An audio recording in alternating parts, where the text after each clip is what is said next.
Disney's Frozen 2, the Storybook. King Agnarr of Arendelle loved telling his daughters Elsa and Anna stories of long ago.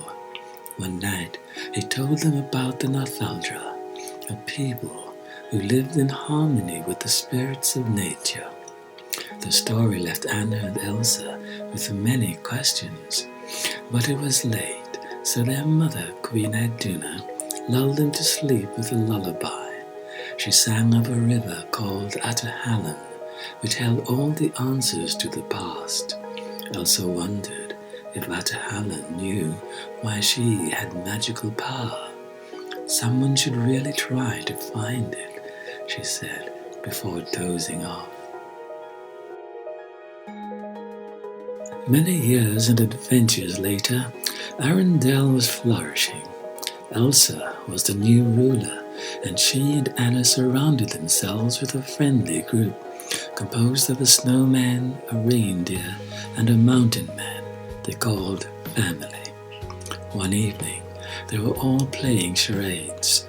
Olaf and Kristoff made a great team. Kristoff guessed correctly every time Olaf rearranged himself into a new shape. It was Elsa and Anna's turn.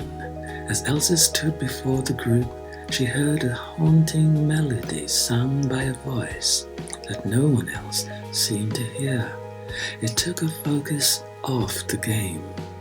When the round was over, Elsa abruptly excused herself, saying she was tired.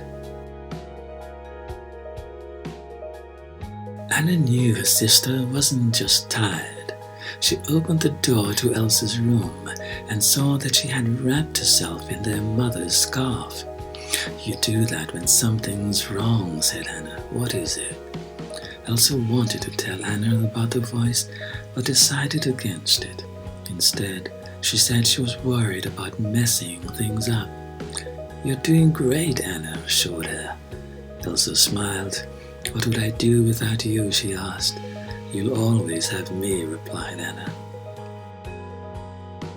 Later that night, the voice woke Elsa, louder and more insistent than before. She followed it to the field. She needed to know more about it. Elsa began to sing along with the voice's call. As she did, she felt her magic getting stronger. The voice encouraged her to use her power in new ways. Elsa found she could pull moisture out of the air and create wonderful fleeting images made of snow. How can this be happening, she thought. Then Elsa felt the voice pull away from her. She reached for it, and a shockwave of magic blasted from her in every direction. The moisture in the air froze into crystals that dotted the sky as far as she could see. Suddenly, an explosion of light came from the north. The shockwave woke Anna. When she saw that Elsa was not in her bedroom, she raced for the castle doors. Just as she stumbled into the courtyard, the frozen crystals fell from the sky. The sound of crashing ice crystals brought the villagers out of their homes as well. All around them, lanterns suddenly flickered out, and the water in the fountains began to dry up. The sisters found each other, and it was clear to them that something was very wrong. The ground shook and the wind blew the villagers, pushing everyone toward the cliffs. After they were all safe, Elsa told her sister about the voice. "A voice?" asked Anna. "What kind of voice? What did it say?" Elsa revealed that the voice hadn't said anything. It had simply shown her the enchanted forest. She knew she needed to travel there. "Not without us you don't," Anna said. The ground rumbled again, but this time it was the mountain trolls rolling through the pass. Grandpappy went straight to Elsa. "Much about the past is not what it seems," Pappy said.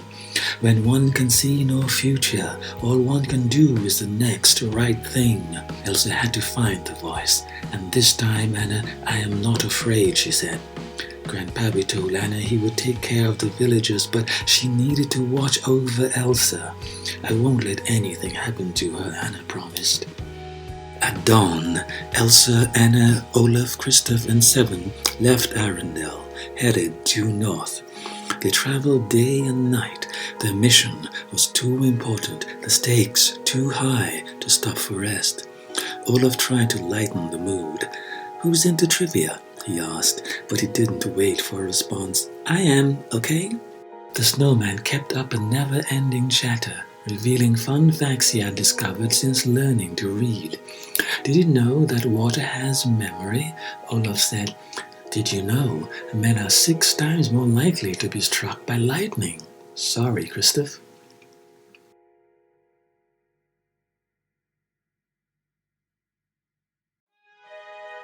As they went over a small hill, Elsa heard the voice again. She asked Kristoff to stop the wagon. Straight ahead, the sun revealed the enchanted forest, shrouded in a heavy mist. Elsa raced across the plain, with Anna right behind her, but they stopped before reaching the mist. "We do this together, okay?" Anna said. "Together," Elsa replied. At once, the mist began to part. Kristoff, Olive, and Seven hurried to join Anna and Elsa. The group stared as 4 giant stone columns were revealed. The friends moved slowly toward the monoliths, but once they were inside the mist, it closed around them. They were trapped. They didn't have time to be concerned as the mist began to push the friends into the unknown. They eventually stumbled into a wooded area. Everyone looked around in amazement. They had entered the enchanted forest. Suddenly, the snowman was swept up by a gust of air. "Olaf!" Elsa cried, rushing toward him. It was the wind spirit. Moments later, the whole group was caught in its vortex. Elsa sent a blast of magic that pushed everyone out of the whirlwind except her. She filled the vortex with a steady stream of snow and slowed its spinning. Then she threw her arms open and snow flew everywhere. Elsa was free, and she was surrounded by ice sculptures depicting beautiful moments frozen in time.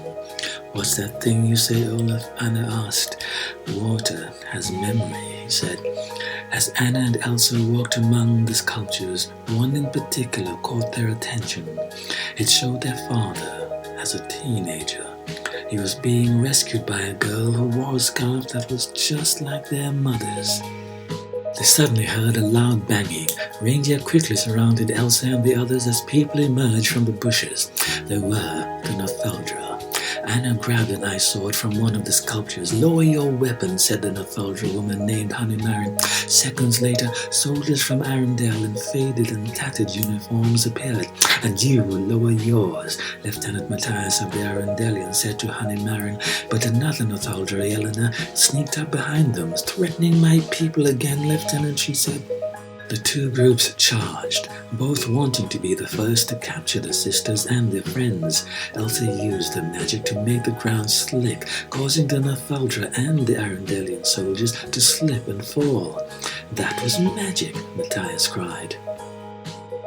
As Matthias got to his feet, Anna asked, "Do I know you?" She and Elsa walked over to him. Then it hit her. His portrait was in the castle. "You were our father's official guard," Anna exclaimed. I see him in your faces," Matthias said. The young Northuldra were also eager to meet Anna and Elsa. Ahtohallan approached them and asked about the scarf Anna was carrying. Anna explained that it had been given to her father, who had then given it to her mother. It was remarkable to all that a traditional Northuldra scarf was cherished by an Arendellian queen. Maybe the 2 sides were more alike than different.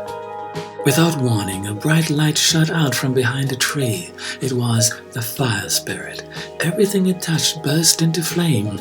People scattered, but Elsa stayed to battle the blaze with her magic.